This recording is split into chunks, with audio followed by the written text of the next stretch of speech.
नमस्कार, माझं नाव आहे प्रताप पाटील. मी क्रीडाप्रेमी, sports lover, Mumbai, Maharashtra. Maharashtra public service commission म्हणजे एम-पी-एस-सीचा काल जाहीर झालेला रिझल्ट. ॲडव्हर्टाइज क्रमांक होता 012/2025. म गेल्या वर्षी मार्च महिन्यामध्ये 2025 मध्ये वॅकन्सी पब्लिश झाली. त्यात फॉर्म भरायची जी प्रोसेस होती, साधारण एप्रिलमध्ये 15 तारखेच्या आसपास असायला असो. त्यानंतर ती होणारी जी परीक्षा होती 28 सप्टेंबर 2025ला होती. काही तांत्रिक अडचणीमुळे पूरग्रस्त भागांचं लक्षात घेऊन ती परीक्षा पुढे ढकलण्यात आली. हरकत नाही. ती परीक्षा झाली 9 नोव्हेंबर 2025 रोजी. तर बऱ्याचशा क्रीडाप्रेमी जे खेळाडू आहे, राष्ट्रीय पातळीवरचे, आंतरराष्ट्रीय पातळीवरचे, या मुलांनी ती परीक्षा दिली. रिझल्ट एक्स्पेक्टेड होता डिसेंबर एंडिंग किंवा जानेवारी फर्स्ट वीक, सेकंड वीक, नाही आला.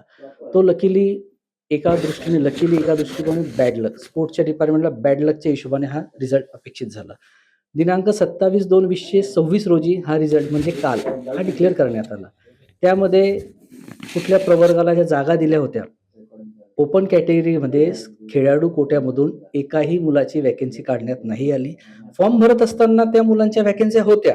परीक्षा दिली, कॉल आला, त्या अनुषंगाने मुलांनी परीक्षा दिली.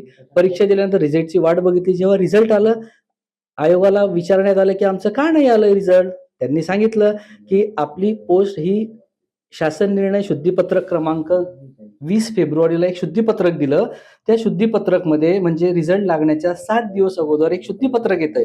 त्या शुद्धीपत्रकामध्ये 11 जागा पोस्ट वजा करण्यात येत आहे. त्यामध्ये एक जी ओपन कॅटेगरीसाठी खेळाडू कोट्याला ओपन कॅटेगरीसाठी जी होती ती पोस्ट बाद करण्यात आली म्हणे. अशा 11 पोस्ट बाद करण्यात आल्या. त्यात खेळाडूंचं नुकसान झालं. अशा अनेक खेळाडूंनी एक वर्षाचा कालावधी, उद्या मार्च महिना सुरू होतोय, 1 वर्षाचा कालावधी अभ्यास केला, जीवाचं पार मेहनत केली, पाणी केलं, एवढी परीक्षाची तयारी केली आणि परीक्षेचा रिझल्ट यायच्या दिवशी सांगण्यात येतंय सायंकाळी 5 वाजता की ही पोस्ट कोलॅप्स झाली.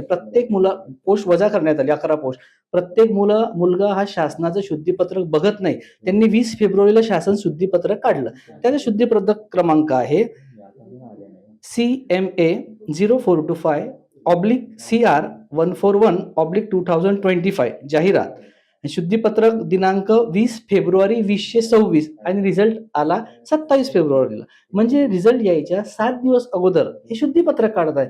जर यांना पोस्ट नको होत्या तर गेल्या वर्षी, मी थोडं मागे जातो, गेल्या वर्षी जी जाहिरात आली मार्च महिन्यामध्ये 012/2025 जाहिरात क्रमांक, त्यामध्ये यांनी पोस्ट लॅप्स करायचे होते, फॉर्मच भरून घ्यायचे नव्हते ना.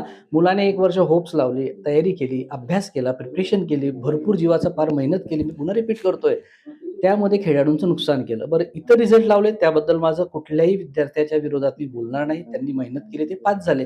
पण क्रीडा विभागातील स्पोर्ट्स पर्सनला ओपन कॅटेगरीतली यांनी जागा कशी लॅप्स केली, असं माझं म्हणणं आहे. तरी एक मी विनंती करतो, शासन पातळीवर मंत्री महोदयांनी यात हस्तक्षेप करावं. जे शुद्धीपत्रक काढलं होतं ते पुढच्या वॅकन्सीसाठी काढू शकतात. परंतु आता जी 1 वर्षाची मेहनत केलेली मुलाने अभ्यास करून पास झालं, त्याचे मार्क्स आता ओबीसी मध्ये कट ऑफ लागलेला आहे 26 मार्काचा आणि एससी मध्ये लागलेला आहे 17.5चा, म्हणजे 17.5 मार्कचा. ठीक आहे, असो. तर तसा ओपनचाही कट ऑफ यांनी दाखवावा. ती पोस्ट लॅप्स करू नये. या शासन स्तरावर माझी विनंती आहे की खेळाडूचं नुकसान होऊ देऊ नये. कारण त्या कॅटेगरीमध्ये खेळणारा विद्यार्थी इंडिया रिप्रेझेंट केलेला असतो ग्रुप ए करिता. ते इंडिया नॉट अ जोक, इंडियाचा फ्लॅग त्यांनी डोक्यावर घेऊन विदेशामध्ये भारताचं प्रतिनिधित्व करून आलेला आहे. त्यांनी त्या कोट्यात त्यांनी एक्झाम दिलेली आहे. त्या एक्झामची ती पोस्ट लॅप्स नका करा. ठीक आहे, मी म्हणतो पोस्ट वाढवू पण नका. कमी का केली? जी आहे ती राहिली असती तरी चालेल. मग किती विद्यार्थ्यांनी त्यात मेहनत केली, त्यांचं नुकसान झालं. कृपया हे शासन पातळीवर यांनी लक्षात घ्यावे आणि खेळाडूंना आणि विद्यार्थ्यांना न्याय मिळवून द्यावा. हे उद्याचं भविष्य आहे देशाचं. यासोबत धोका होऊ नये. मी अशी पुन्हा एक वेळेस हंबली रिक्वेस्ट करतो. जय हिंद, जय महाराष्ट्र. धन्यवाद.